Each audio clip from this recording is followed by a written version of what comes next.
Are you a good girl? Are you a good girl? Yes, you're a good girl. Now stay here, because Daddy's got to do something. No. Put your foot down. Put it down. No. No. I've been away a couple of days, folks. I got back here, and in 2 days that I've been gone, right, literally within 2 days that I've been gone, have a look at this. Have a look at that. Now, backstory to this, well, not this, generally the garden.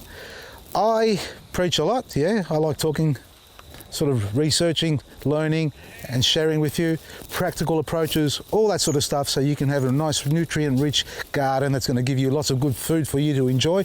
Look after your gut and look after your health and all the stuff above that.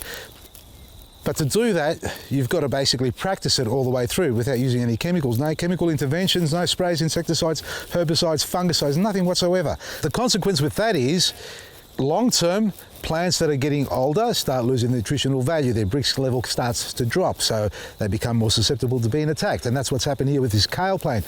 It will happen to older leaves on young plants as well. But in this case here, this is an old plant. It's not a young plant. Have a look at the base of this. It's been around a while. All right, I've had it in here at least 9 months, more I reckon. Well, I walked away and we spoke about caterpillars, didn't we? We spoke about the codling moth, or not the codling moth, the cabbage white butterfly. They're all bloody the same, aren't they? They all do the same damage or similar to it.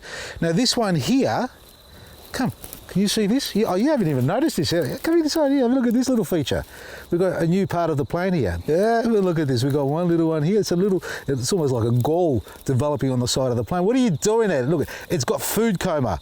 It's completely off its head, ready to pupate, turn into a butterfly and do the whole bloody thing again. Look at the baby ones here, big ones. 1, 2, 3. I could see so many here, even without my glasses. 3, 4, 5, 6, 7, 8, 9, 10, 11. I'm not kidding you, 12. If you want to come over here, we should have some along the stems here too. Yeah, there's one over there. There's another one here.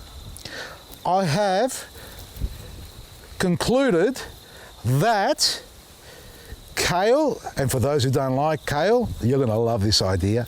Plant one in your garden. In fact, plant a couple, but not next to each other. One in that corner, one in that corner, one in that corner.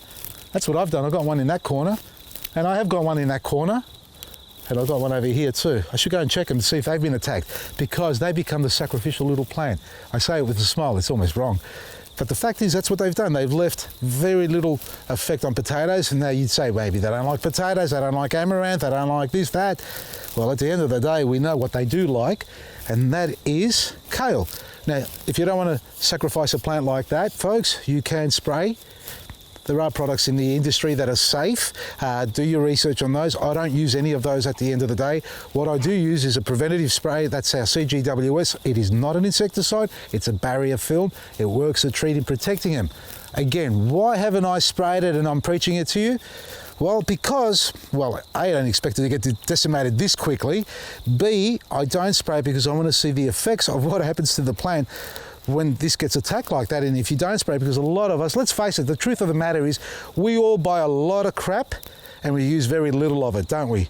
And if we do use it maybe once or twice and then we give up on it and we just say, whatever happens, happens. So rather than just treating the symptom, you've got to start treating the cause. And the cause is soil depletion, old plants. Sometimes we'll leave the plants in there for too long, like I've done with my broccoli. That's been attacked as well. That's got to get cut to the ground. It will come up again. The idea is to rejuvenate and regenerate life in the soil, and you've got to feed the soil, cut the plant back, and in fact, we're going to do that now. All right, I can hear you all saying, make sure you feed them to the chooks. Do chooks eat caterpillars? Are they meat eaters? I'm joking, all right. I'm going to get attacked now. You're going to cut that out, all right? We've trained our chooks. And that dog was right at his feet. I'll cut the stem off. Look, if I cut the stem off, you know what's going to happen? It's going to multiply double head. I want to try and keep the stem as much as possible, but that's not going to happen. Let's just cut it here. I've got the baby secateurs or bypass. This is soft and succulent. Look how clean that is. I hate doing this. I really hate cutting my plants back.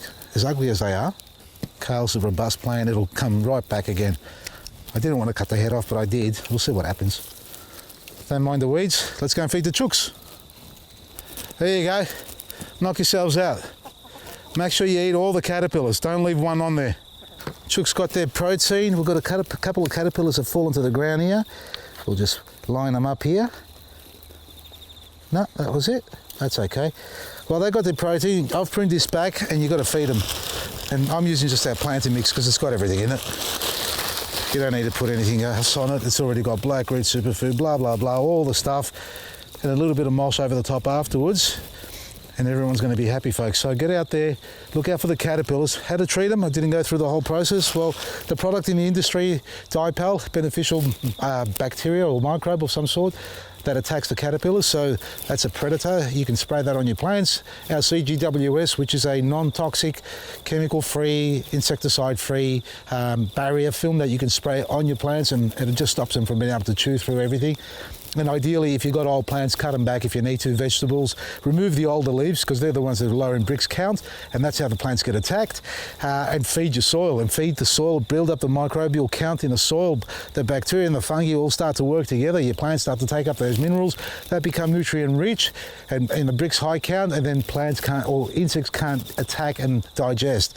That's because what's happened here there, folks. So a bit of a feed, a water in, pick your favourite fertiliser, make sure it's natural, something that the microbes can digest and not only the plant, and then everybody will be happy and you'll be happy and your gut will be happy as well. So you can find all our products on our website, vasilisgarden.com, and subscribe to our newsletter and our magazine. Lots of information from an amazing array of writers that we have who are like-minded, just like you. From me, Vasily Baresi, you better be. Why are you watching this? I should probably take this grow bag out of the bed, eh? Oh, wait a second. There's a worm there. There's a worm there. There's a worm there. There's a worm there. There's a worm there. There's worms, and we've got butchie boys everywhere. No, we're putting this back. We're breeding life here, mate. Good grow bag. Good grow bag.